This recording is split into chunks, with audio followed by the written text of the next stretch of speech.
Perceiving. Okay.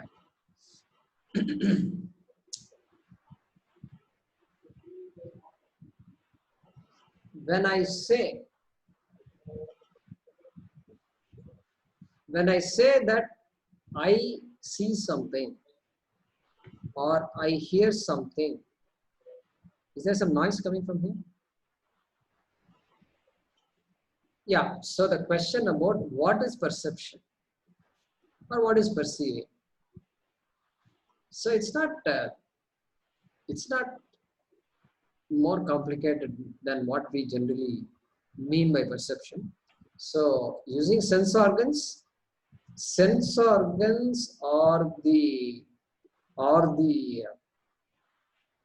karanas or the instruments as the Shastram uses the word, through which we as an individual are able to appreciate the rest of the world, are able to perceive the world.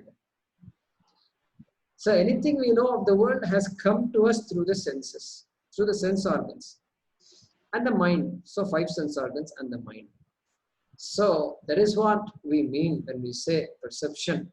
I perceive an object. I perceive the fan. I perceive the tree. I perceive the vehicle that is parked there. I perceive so many things in this house, in this room, etc.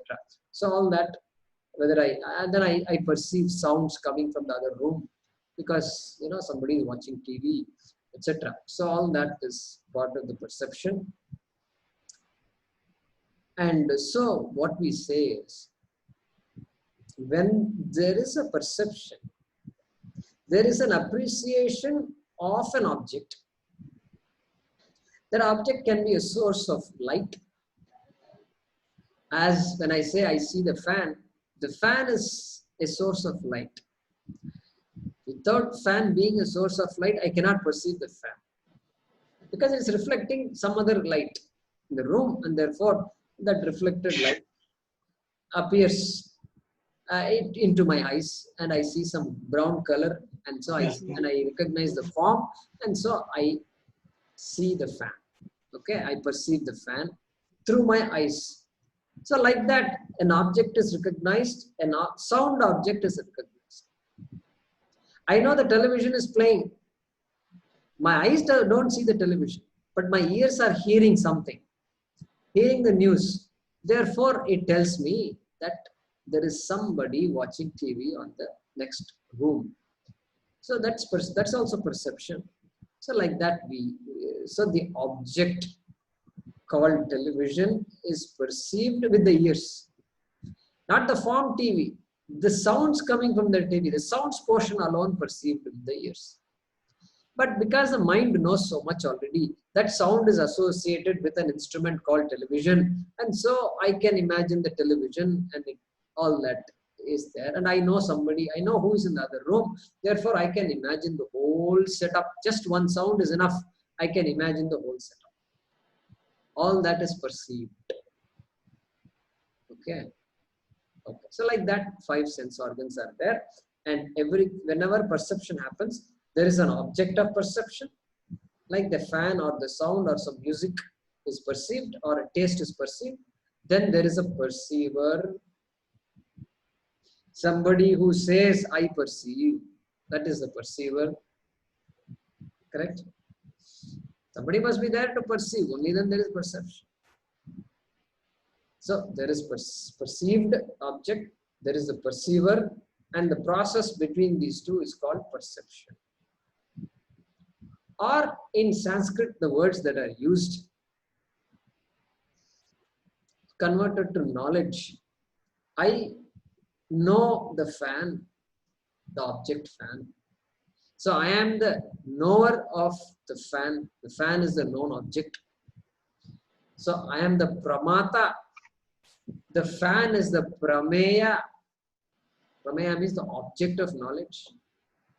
Then the process is called pramanam. And the knowledge that occurs in my mind after the perception happens is called prama. So I am the pramata, the perceiver, the knower. The object is the known, prameya.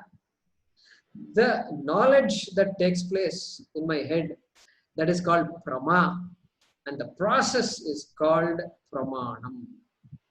That which connects the pramata to the prameya is called pramana. So this is how the perception is viewed, and so similar. This quadruplet is typically talked about: the knower, the known, the knowledge, and the means of knowing, pramana, means of process. Yeah. Thank you. Again, next question is, I didn't understand the connection. I understood when you said Prathama Malla Nyaya. Okay, this guy, when he challenges the world heavyweight champion, and that is good enough. Now, what is the connection between that and what we were talking? Correct. So, what is the context of this Prathama Malla Nyaya? Correct. That is the question. So, context is this. Why we said Prathama Malla Nyaya is, if I want to prove myself to be the champion, all I have to do is beat the current champion. That's all. Right. So, like that, if I have to be free from sorrow, all I have to do is to say, I am free from the fear of death. I am free from death cannot create sorrow in me. If I can say, then nothing can create sorrow in me. Death is like the Prathama Malla. Okay. Death is like the champion wrestler. Okay. If I can deal with death, I can deal with anything else. I don't have to give small examples. Okay. I lost my kerchief, then what happened? We don't have to talk about it. Okay. That is the idea. Yeah? Okay. Thank you. Yeah. Thank you so much. Guruji. Yeah, who's that? Veerabhadra Guruji. Veerabhadra, go ahead. Regarding to perceive external world, we need as a tools like eye, ears, and all. Do we need these to internal world? I'm not clear about what exactly, but the thing is like external world, we can look using these like eyes, ears, and nose, and all. Similarly, is it really required, this karana, what you said just now, to know the internal world? Correct. So the question or only is... mind, sorry. Yeah, go ahead. Continue. Or mind only can alone useful to understand. Correct. So here the question is this. To appreciate the world, I have to operate my five sense organs.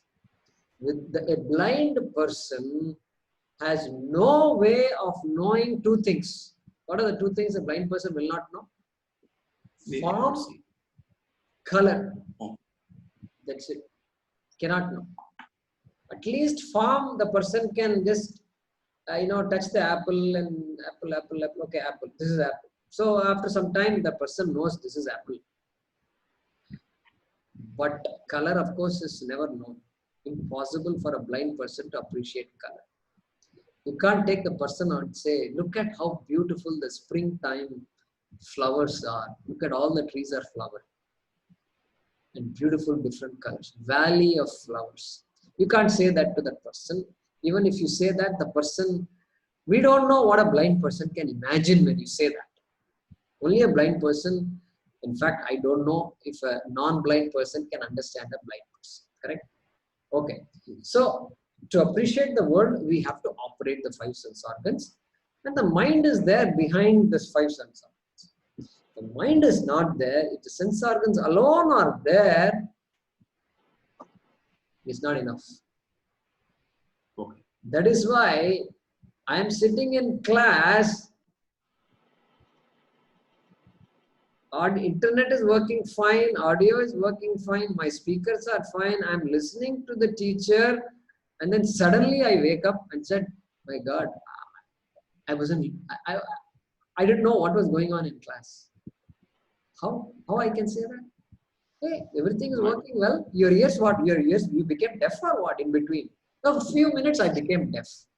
No, you can't become deaf for a few minutes, not possible.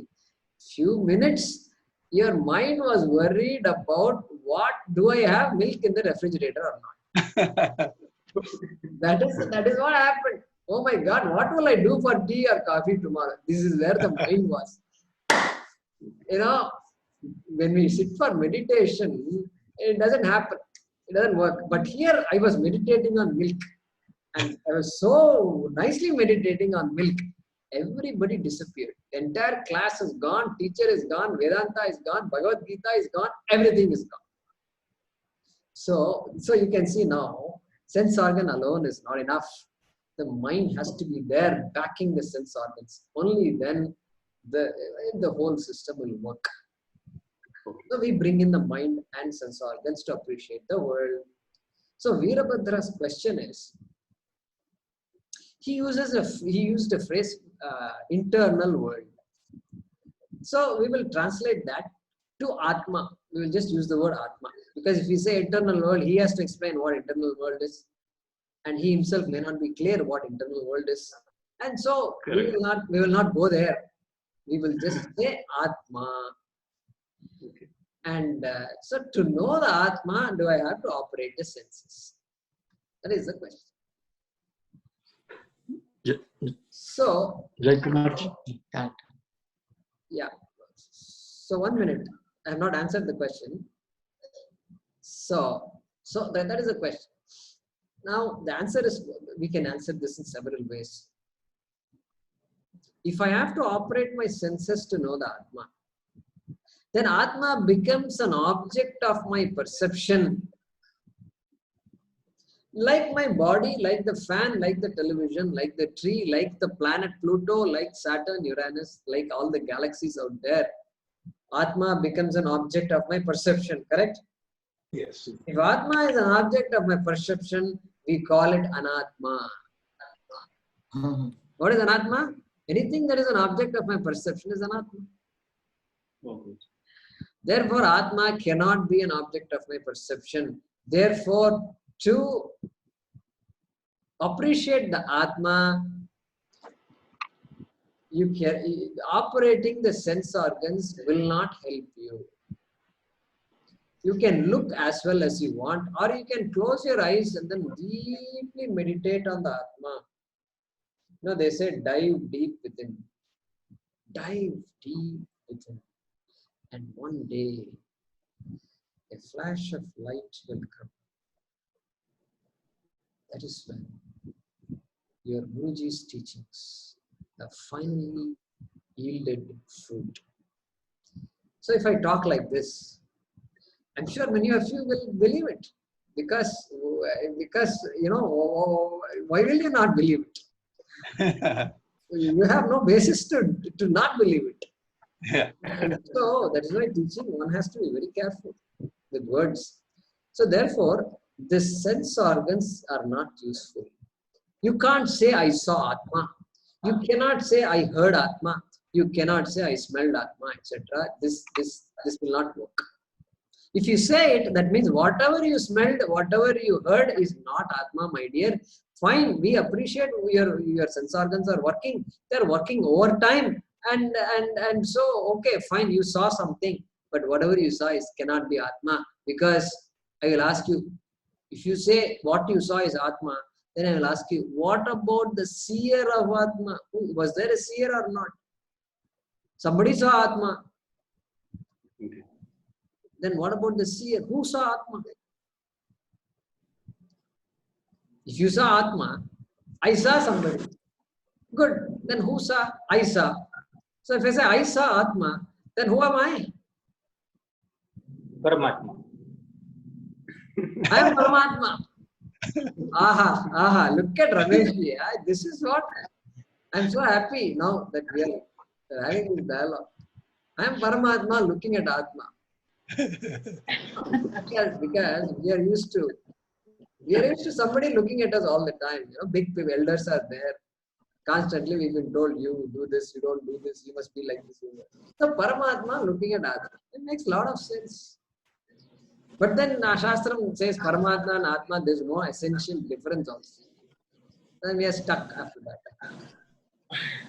So we cannot put Atma in the category of Anatma. If you say sense organs can be used to see Atma, then who is the seer of Atma, I will ask.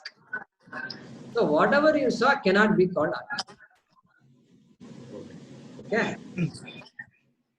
Then experience also will come under the same category, Guruji. So what you said, like when we go inward, deep, then there is some feeling. I believe, I don't know whether this word is appropriate or not, but how do we understand? So We have real. experience will come when you said experience will come in the same category. What do you mean by same category? As what? Unless until we have either a touch or whatever senses, what way we are saying. Similarly, feelings also related to mind. So it's not sense organs, that is okay. But is it related to mind is the only thing which can experience the inner or inward journey is the ultimate thing. So I think your statement, or your observation that you made initially is correct. So experience also will fall under the same category. You said earlier on. So which Yes. means what? I had an experience. I perceived something, and therefore I say I had an experience, or I'm having an experience right now. I can say all that. But so the minute you say I have an experience, that means you're already talking about a division. An Atma, Anatma division is there. Without an Atma, Anatma division, there cannot be an experience. Because if I say I had an experience, then there is an experiencer. There is an object that is experienced. There is a connection between the experiencer and the object of experience. And that is what we call as an experience. The feeling, if you want to call it. Therefore, this whole fourfold division is there whenever you talk of an experience. And so you're right, experience also falls in the same category as perception. A perception leads to an experience. I saw the stars. Modi ji asked us to come outside with the diya.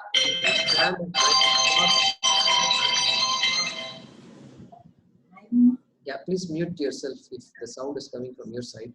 So Modi ji asked us to come outside and stand at 9 p.m. for 9 minutes with a diya on a couple of 3 days ago. So when I came out, it was a great experience because I saw so many people. I didn't realize, and most everybody came out of their houses and they stood outside, and it was just, the night was just, on top of that, the stars were glittering on the sky that night, and so it was a great experience. Suppose I say that. So that experience, so all these diyas and all the stars are there and neighbors are there. So many factors are involved in my experience. When I say experience, too much has gone into this word, right? Because it involves Modi ji, my respect for Modi, my respect for the country, my desire to follow the leader's advice, my desire to pray and get rid of this COVID virus, and the neighbors are also cooperating, everybody is there, and everything is picture perfect, like they say, So my experience is a complex, it's a very complex thing. So you can say experience is a result of my past and the current perceptions. Because a lot of past also is there in this experience, correct? In the current experience, a lot of past is also there. It's coming into play. So, experience cannot reveal Atma. We will cover it later. I'm just making a statement now. Something for you to think about. No experience can reveal Atma. We can think about it. We'll cover it and discuss it another time. So that also ties to your original statement. Experience also falls in the same category as of perception, of perceptive world. Yeah. Thank you. Yeah. Ramesh ji, go ahead. Jaykumarji, you were telling about 5 sense organs. That's where we are getting the input from the sense organs. And there's a pathway to convey the senses to the brain. And then brain, the analytical way it analyzes.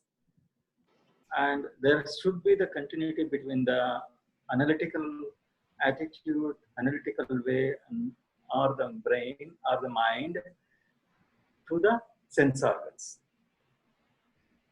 Hypothetically, if you bifurcate, if we take away the sense organs, and only the mind can see the Atma. Okay, so what is your question? My question is that, can only the mind, without the sense organs, can appreciate the Atma? No. Can only the mind without the sense organs appreciate the art? Without learned behavior. The person who was born with no sense organs. But does that person can have the analytical way to analyze the facts, to experience the Atma? Yeah, so you're asking several things here. So we will try to focus on one question. The last question you said was, can the person with no learned experiences, like a person who was blind, Blind, deaf, mute. Blind, deaf, mute, and such a person, mute may not be the right word, it's not one of the sense organs, not able to speak. Yes, expression that is. So generally the skin, always works, and generally the tongue always works. So it's hard. I've not heard of a person who cannot, feel like this, but such people can be there. I don't know. It's possible. Anything is possible, correct? So yeah, so such a person lacks a lot of experiences that other people have. And so the question is, does such a person stand at a disadvantage when it comes to the knowledge of Atma? Yes. The Atma that we are talking about. Okay. So it's a question where we can speculate. I mean, look at how the teaching goes. Suppose I say this.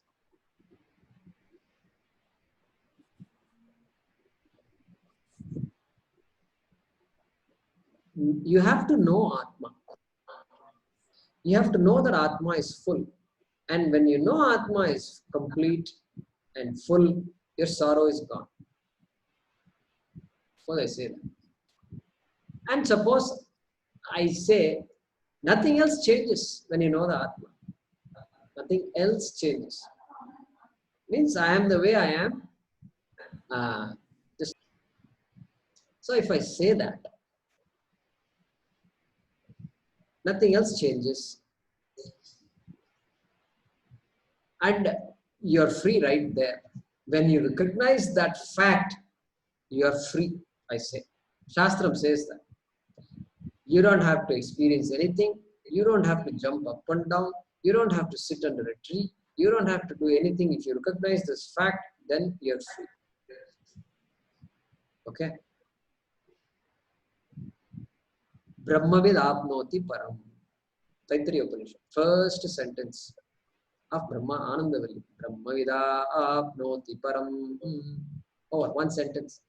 Brahmavid, the one who knows Brahma, gains the whole.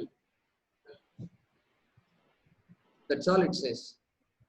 One who knows Brahma. Doesn't say one who experiences Brahma. Nothing. The one who knows Brahma. Because it's a statement of fact to be understood. I don't understand something means I can only understand something. That is only option. Now, if I say that, then I give an example. I give the example. I say, look, you know,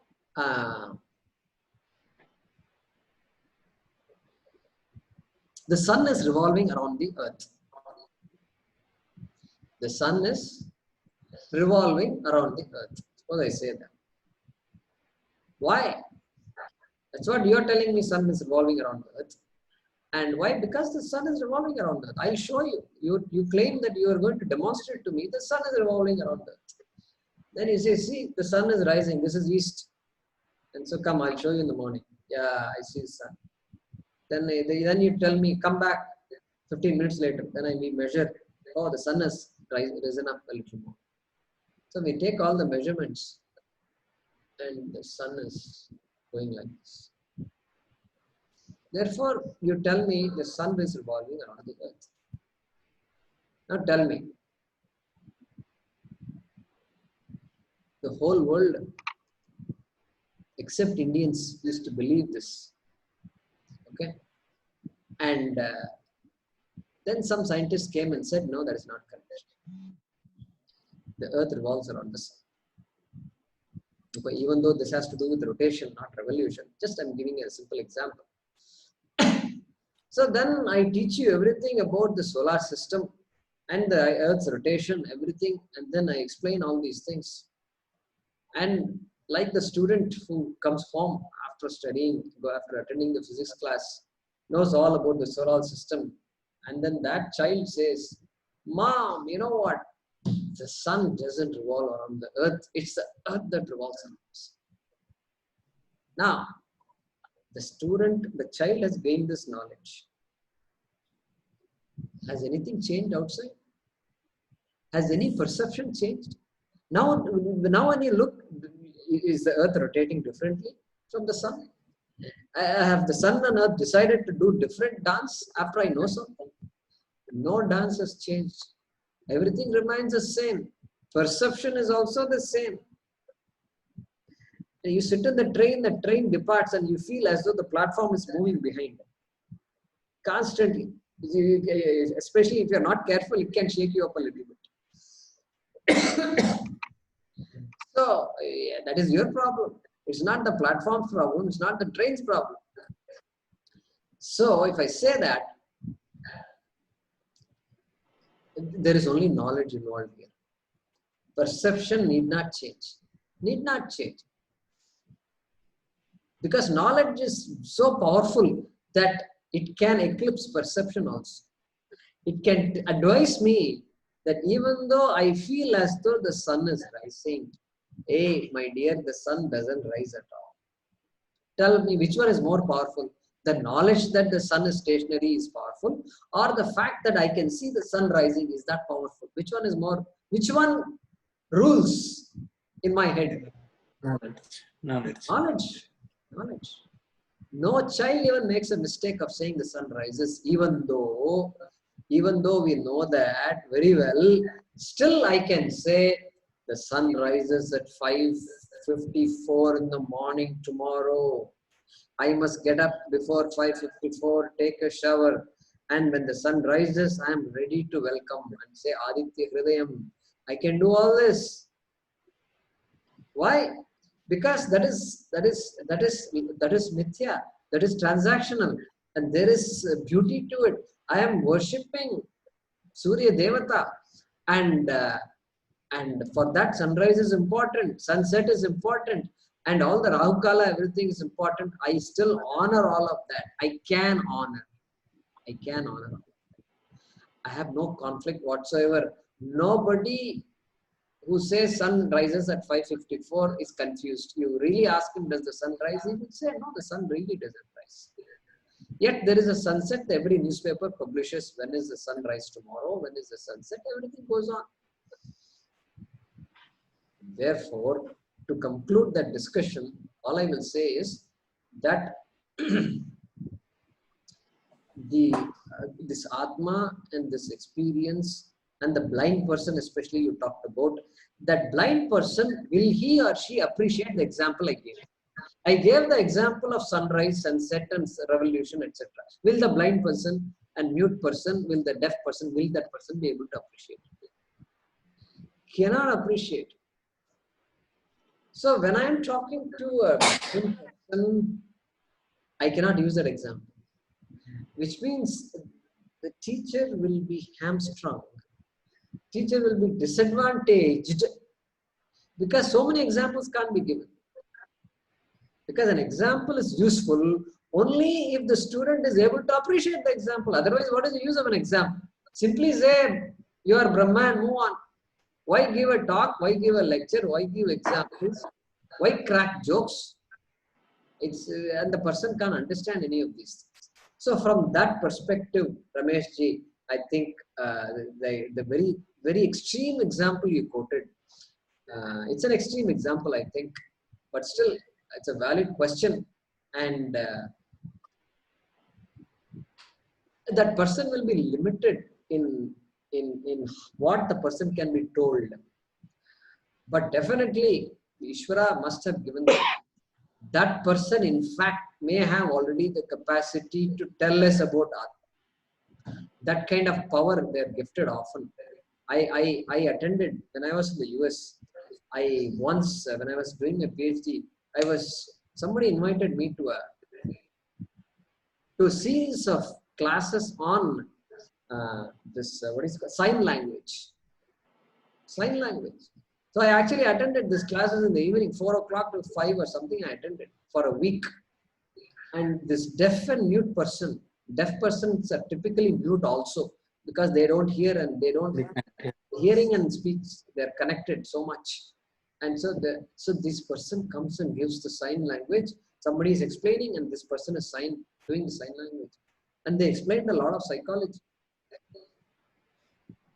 And then I understood, my God, these people are so gifted. And he said, you know what he said? That deaf person was trying to say that when you guys even move your eyelid, I can know what the emotion is going on in your mind. That much power they have. Because their hearing is done. So the only power they have is eyesight. And so this eyesight becomes their only source of data. And so they are able to perceive every little twinkle, every little emotion they're able to see, which we otherwise ignore. Look at the gift. I was just so amazed when I heard all these things. At the same time, I used to be amazed by these animals like sharks. And they say a shark can smell a drop of blood a mile away. What? A mile away, a drop of blood? And maybe I'm not giving the exact numbers. You can check the Google. But it has this ability to smell this. And so I just told myself, you know what? These abilities are all there. Who am I to judge these people? And so I was just awestruck by all this. So therefore, I think the example you gave also, I will not be surprised if that person who is deaf and mute and blind and lost other sense organs is gifted in some way. I will not be surprised. And so we may have to learn from that person, not the other way around. Yes. Correct? Thank you. Thank you. Yes. Sure. Okay. Good. So it's already 11:25 here in Coimbatore. So thanks to all of you for Thank you. those in India. Thank you. We'll continue again next. Thank you. Namaste. Namaste. Hari Om. Thank you.